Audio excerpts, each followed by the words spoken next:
Today I'm going to talk to you about a project I've been doing personally outside of work for the last few years related to paddle sports in Switzerland. It's called paddelbuch.ch. Everybody at these events always says they'll send me slides later. I don't know about you, but I almost never get a copy. So if you would like slides, code, or links to more material about any of this, QR code for you. This will be repeated at the end if you don't get it now or you're undecided at the moment. I'll just give a moment. I see a camera up. Thank you very much. There we go. So for those of you who don't know me, quick introduction to myself. I'm Chris Bingham. I've been knocking around the IT world for over 20 years, 12 of that working in cloud, most of that time specializing in AWS. And I was, in my prior work, in my prior job, a AWS ambassador as well. Related to the paddle sports part that we're talking about, I have a bright yellow sea kayak. Not many people have yellow kayaks in Switzerland, so if you see a yellow one around, it's probably me. And I recently started in new positions for CTO at Fujitsu in Switzerland. At this point, people usually say, oh, Fujitsu, you make cameras, right? Or my personal favorite was somebody who thought I made washing machines for a living now. We don't do any of those things. We do a bunch of stuff around workplace management, around hybrid IT, around manufacturing lines and healthcare and retail. If you want to know more, come speak to me afterwards, or my colleagues have kindly come today. So on to the content. Sales quota finished for the night. Where did this project begin? I'm sure many of us have seen this classic XKCD cartoon about the proliferation of standards. It was kind of like this. When you're a kayaker, a SUP paddler, a canoeist in Switzerland, one of the big problems is finding out where you can safely and legally enter and exit the waterways and go paddling on the lakes and the rivers. There were, and still are, 4 or 5 years ago when I started this project, many websites and Google Docs and spreadsheets and Google Maps with pins in them and stuff showing all kinds of things maintained by all kinds of people, but a lot of them kind of gradually turned into abandonware. You know, they're just left there unmaintained and left fallow. So I decided, well, there's 14 competing standards. I'm going to make the universal standard that becomes competing standard number 15. So what is Paddelbuch exactly?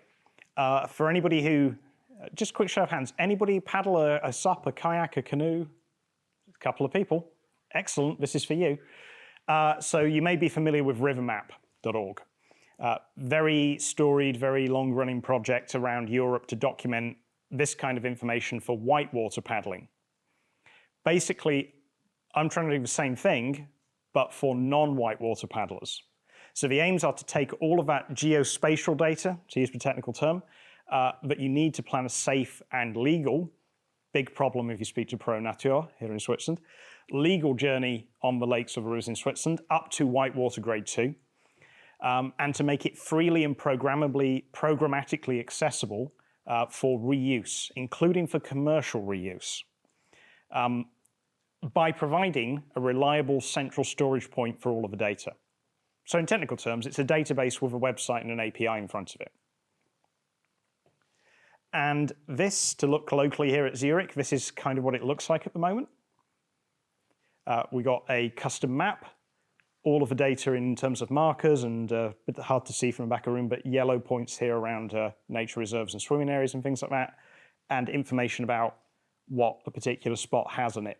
Super important if you're paddlers, where the toilets are.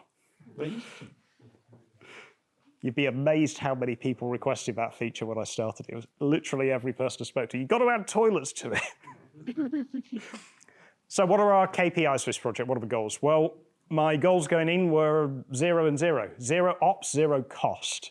I'm doing this all myself, so any time I spend on it is time I'm not paddling or doing other more interesting things with life. And any money I spend on it, I'm also not spending on other things. So first goal, no money, no ops, no cost, and immediate fail. Because domains cost money, as it turns out. One of the cheapest ways to get a .ch is AWS Route 53. $13 a year, $13 US a year. So that's where I went. Slightly more realistic goals in that case.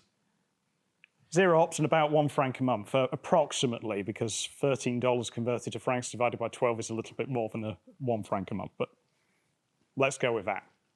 We'll come back to these as we go forward to see how we're doing compared to our 2 KPIs here.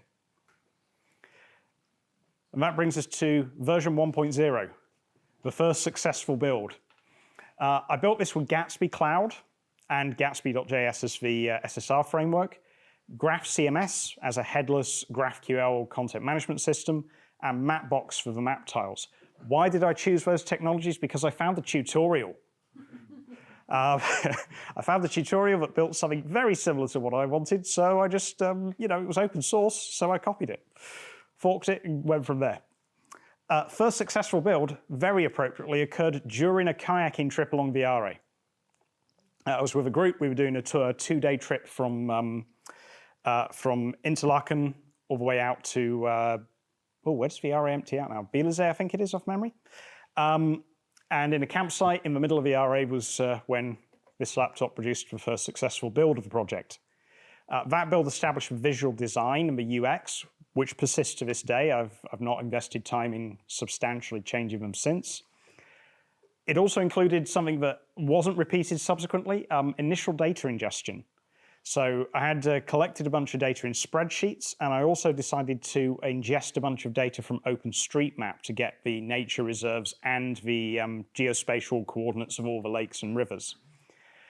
That was done in Databricks Community Edition using Spark jobs to convert all of that data into GraphQL mutations to write it into the CMS. And our API for that API component we mentioned at the beginning was a nice GraphQL API provided by Graph CMS.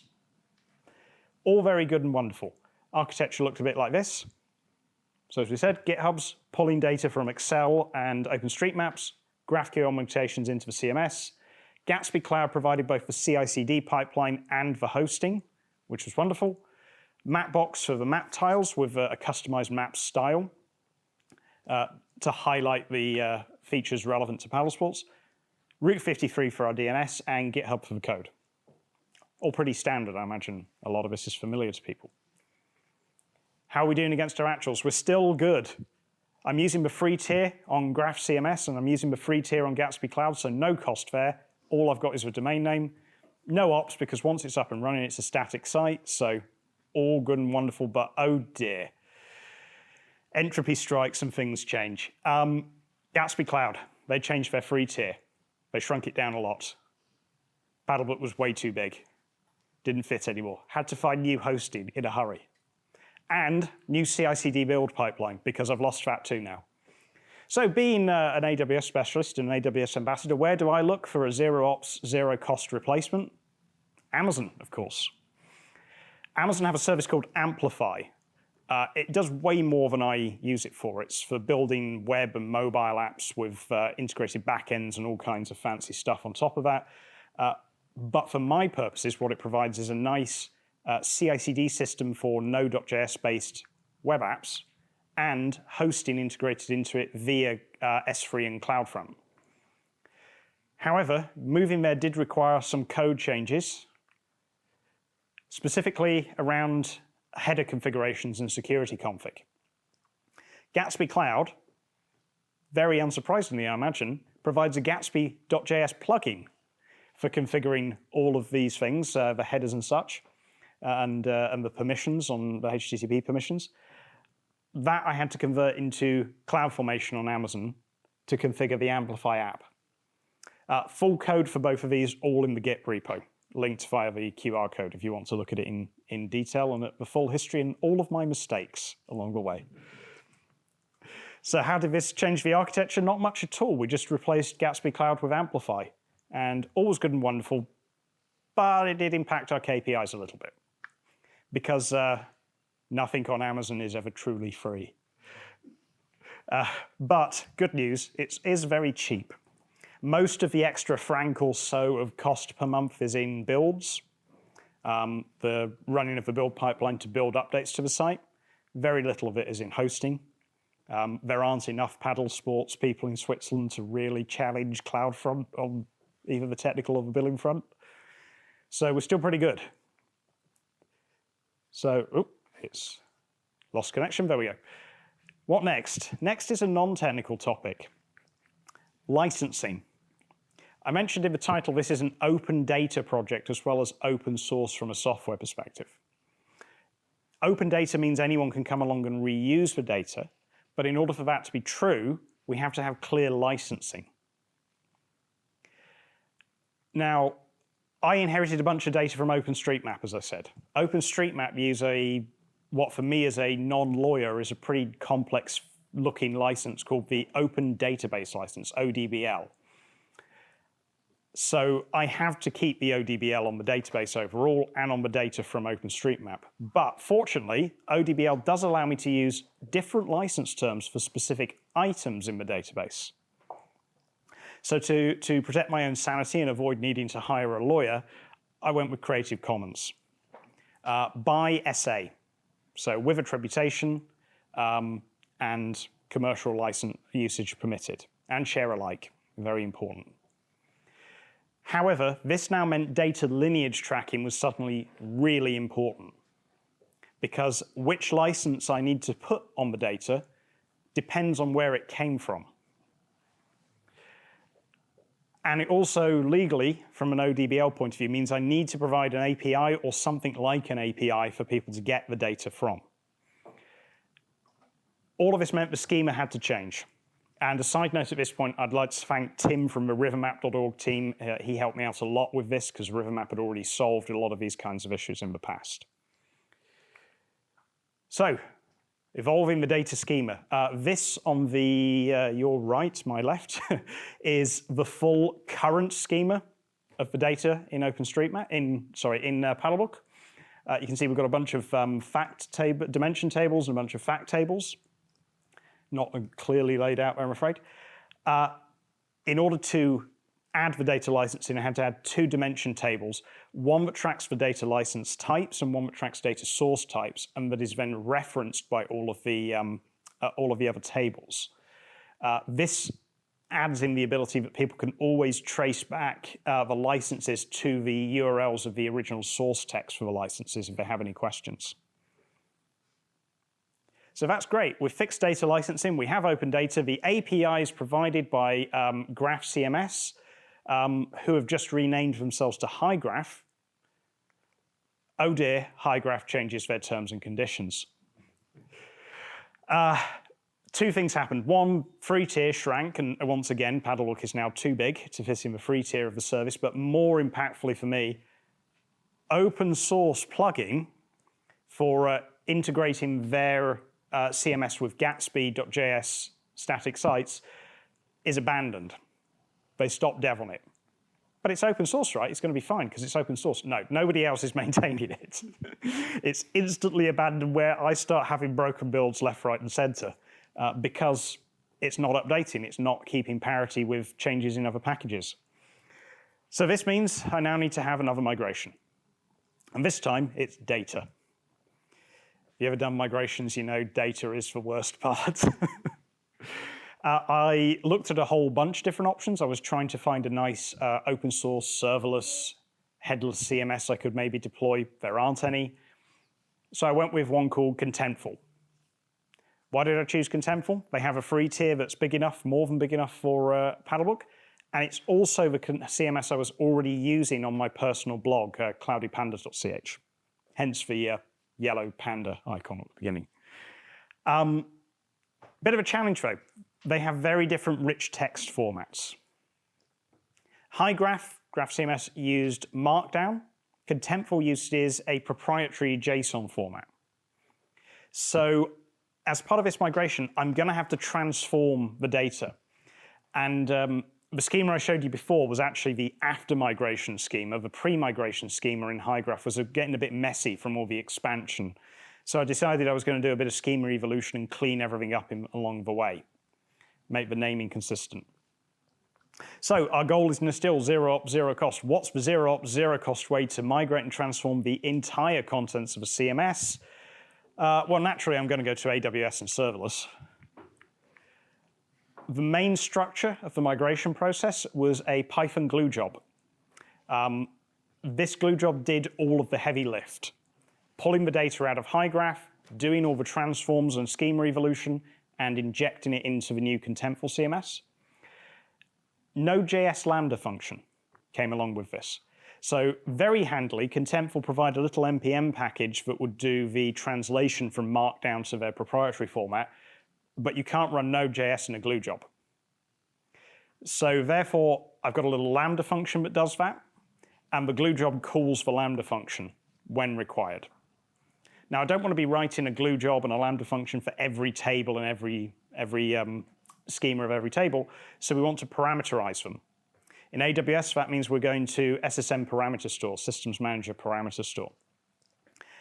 In there, I had parameters for all of the tables, for how they would be grouped together in the migration, and for which fields needed evolution and which fields needed rich text transformation.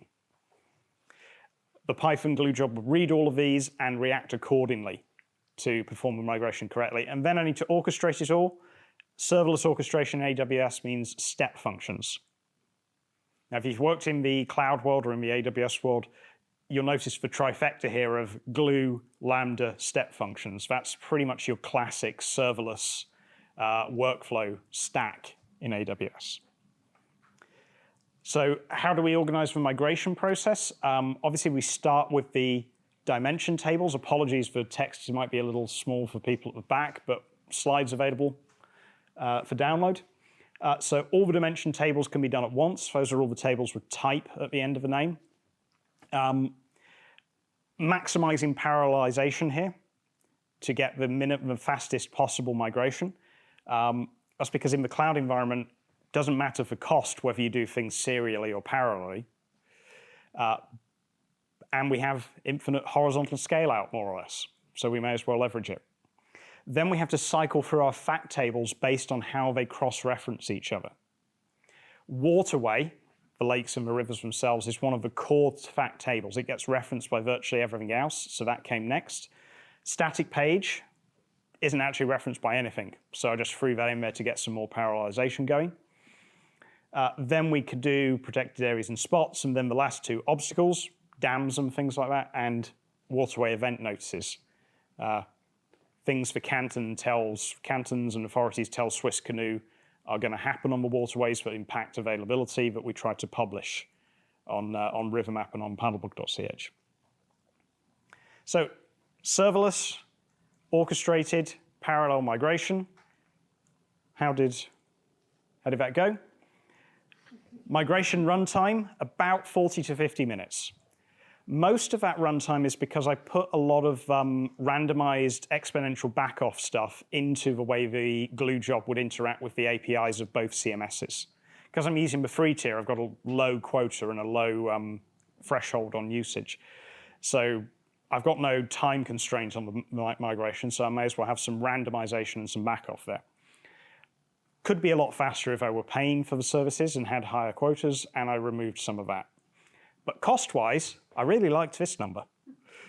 10 cents per migration run. Naturally, I did a bunch of test runs in a dev environment first, so I probably paid a couple of dollars total, but actual final production run of the migration cost 10 cents.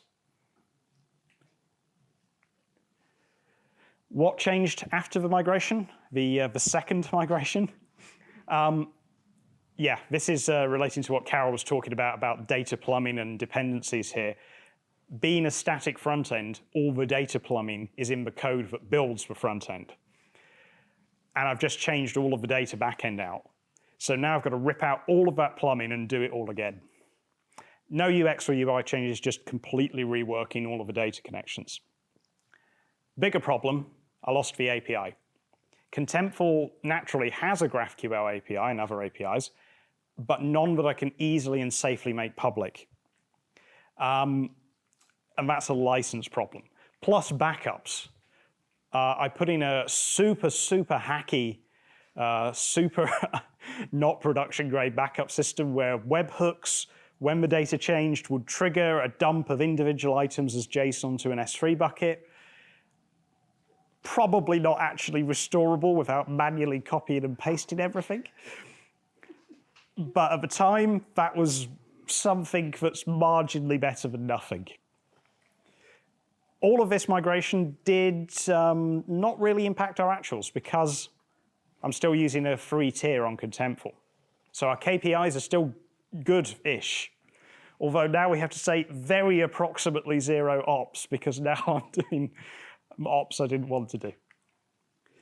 Next up comes another non-IT thing, the big push on the data. So the thing about the project is that the value is not in the technology or in the website, it's in the data itself, all of that open data. So we need a lot more data. That meant it was time for field work. Now, early this year, I left my previous job to take a career break to do 2 things. One was to do some studying, and the other was to work on this project. So I spent the first 2 months-ish of that career break just traveling around all the lakes in Switzerland, surveying them for information. Drove about 10,000 kilometers in that time, walked another 1,000 or 2. Managed to survey almost, damn typo, apologies. Almost every major lake in Switzerland and many of the smaller ones. You'll see why I say almost in a minute. And that led to a 3-fold increase in the number of spots, the core and most valuable data type, plus a whole bunch of additional navigational data. What did that look like visually? This was Paddlebook. If you'd looked at it around February, March this year, this is what it looks like if you look to date. So we've got a very significant increase in the volume of data. And apologies to Ticino. Okay. I just haven't managed to get down there to do the survey yet. All the other lakes in Switzerland I could do as day trips, barring the southern end of Lake Geneva from Basel, where I live. But Ticino is 4 hours drive each way. So it would have to be a multi-day trip, and I just didn't manage to get that in. We'll do eventually, though. So, more data, but we've lost our API, which means it's now time to replace our API to satisfy that legal requirement from the ODBL license. Again, we've got to keep in mind, 0 ops, 0 cost. That's our goal. What's the 0 ops, 0 cost way to do an API? Static API. Has anybody heard of a static API? New concept? Okay, static API is nice and fun. It's an API without all of that inconvenient, messy server-side stuff.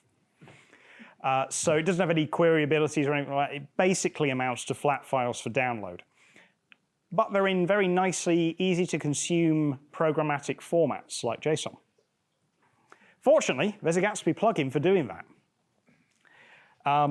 So this is the code for that. The plugin is called Gatsby plugin JSON pages. Normally, Gatsby would spit out a React-based HTML page as static content to publish. This plugin makes it spit out JSON instead. And then in a separate file, I define a GraphQL query for the data I want to include in that JSON file and a transformer for how I want to modify it. Here I just strip out a couple of early nodes in the JSON hierarchy to make the data easier to consume. And for the eagle-eyed amongst you, apologies, probably more the front row again, a spoiler alert for one of the perils of open source. And to make it nice and easy to find, because of course, just a bunch of JSON files hiding in the back of the CloudFront is not really an API, I put a nice web page on front of it. That includes an extra JSON file that gives the last update timestamp for every table, so you can programmatically pull this file and programmatically query which tables have been updated since your last pull. And all of the data are available in either German or English, or of course both. It's separated out because for the way the GraphQL queries work in Contentful, I couldn't pull both languages at the same time. So, last major technical thing, that dodgy backup. It's got to be fixed, and we need a 0 ops, 0 cost backup methodology. Where are we going to turn for that? Event-driven architecture. Now, your classic backup that I'm sure we're all familiar with from enterprise systems is usually time-based, scheduled-based. You know, every night, every weekend, whatever the schedule may be, you do a backup, and you assume there's data changes. That's great for systems that have a high volume of data change, but Paddelbuch has a very low volume of data change. Months can go by between data changes. So a scheduled backup would just produce lots of volume of storage at no value to the project. So how do we do an EDA version backup where we only back up when the data changes? Firstly, Contentful's backup tool is another NPM package. Sounds like a job for Lambda, again. Then this one is one you won't find in the AWS docs, at least not the last time I looked. If you go looking in AWS documentation around Amplify, or you go poking around the console in EventBridge, you'll find Amplify doesn't emit any events, none whatsoever. It's pretty much, looks like it's an island unto itself off on the edge of the Amazon world. But there is an undocumented event interface to it.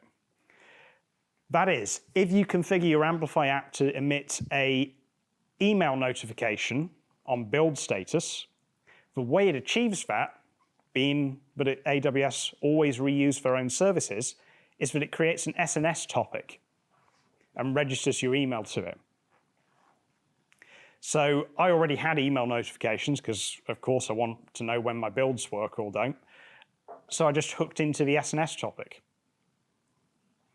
and used those messages as the trigger for my event-driven backup architecture. And of course, we've got the static API endpoint that provides the last update for the last timestamp for the last data update. This is important because not all Amplify builds are triggered by data changes. They can be triggered by code changes as well. And we don't want to trigger a backup on that case. So we're going to do a Lambda function. We're going to do SNS triggers. We're going to back up to S3, of course, because we want low cost. How do we cost optimize all of this? These techniques would be very relevant if you were doing this in any kind of serverless work in AWS in a business environment. The first is to look at the Lambda side. To create space for cost optimization, we're going to split our Lambda function into two. We're going to have two functions instead of one.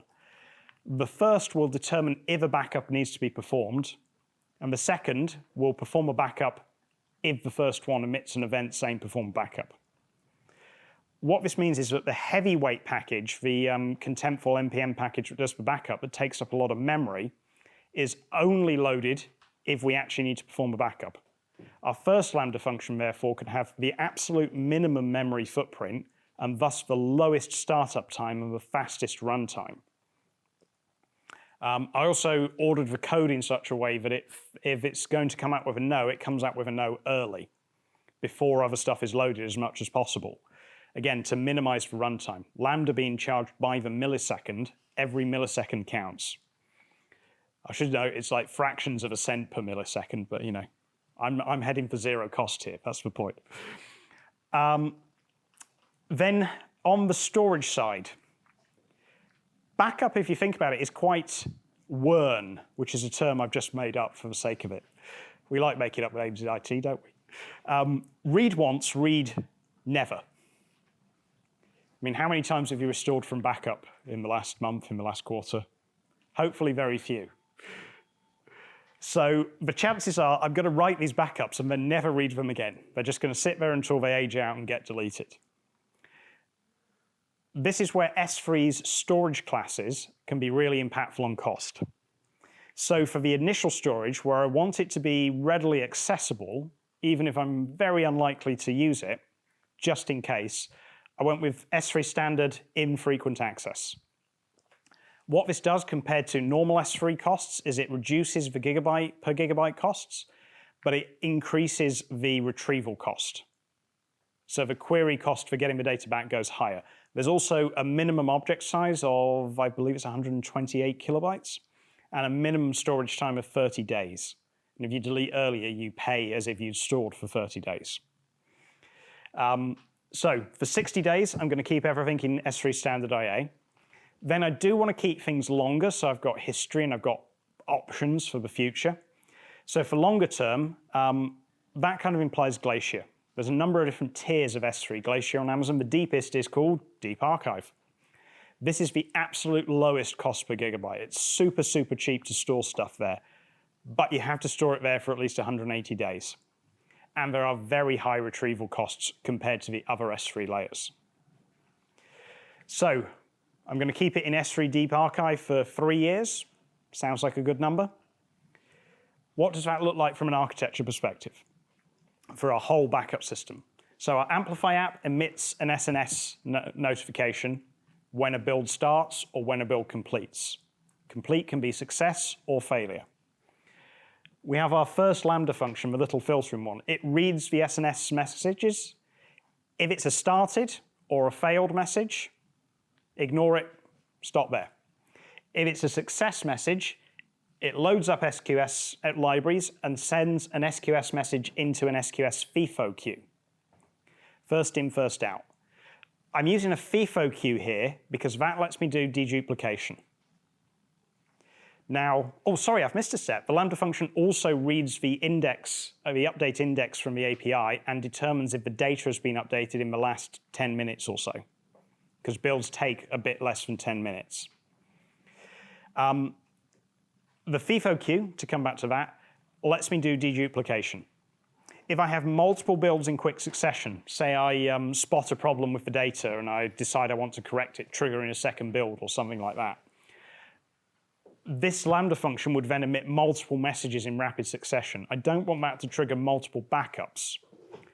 By putting a message ID on the messages it sends into the queue and having a FIFO queue, I can have SQS automatically dedupe all of those messages for me.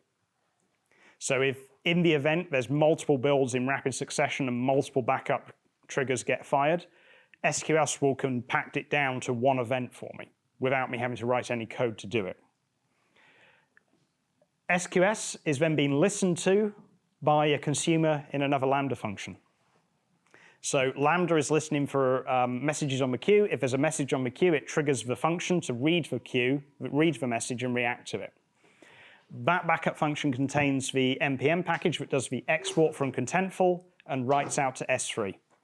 And then I've got S3 lifecycle policies, which again mean I don't have to write any code to do all of this, handling the transition between the different storage cost layers and eventually the deletion of backups from the archive.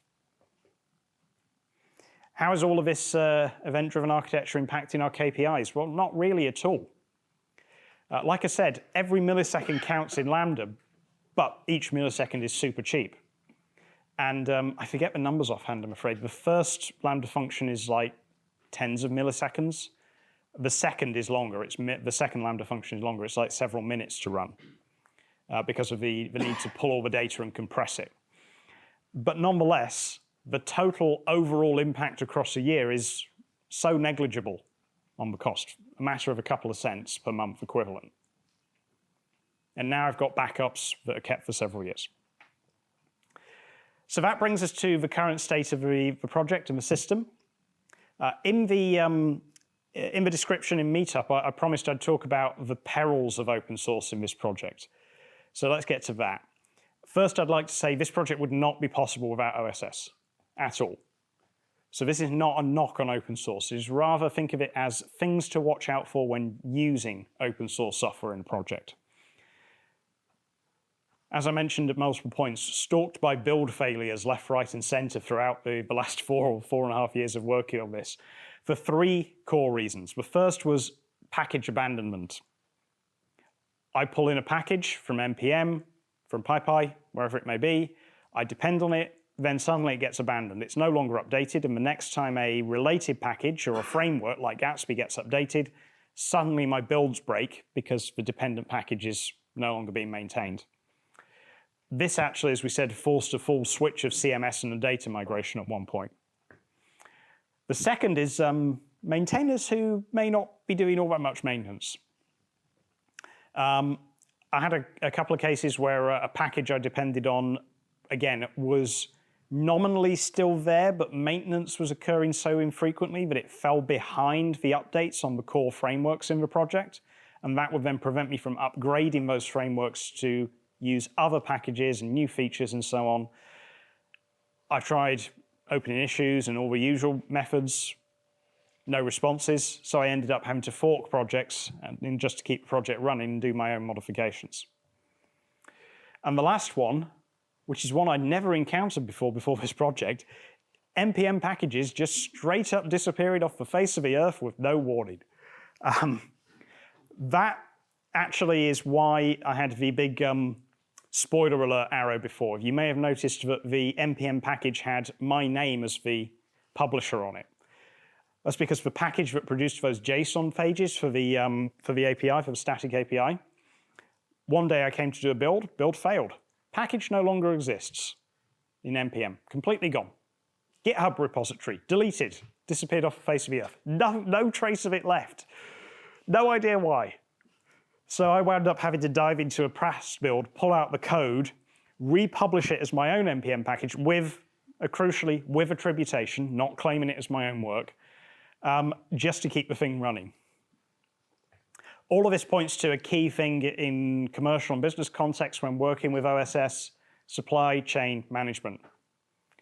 We all know that's important, or I hope we all know that's important from an information security perspective. Supply chain management attacks are a big thing in the last few years. Think about all of the name squatting and typo squatting on PyPy of late, for example. But yes, it's also important for all of these reasons. Packages don't last forever.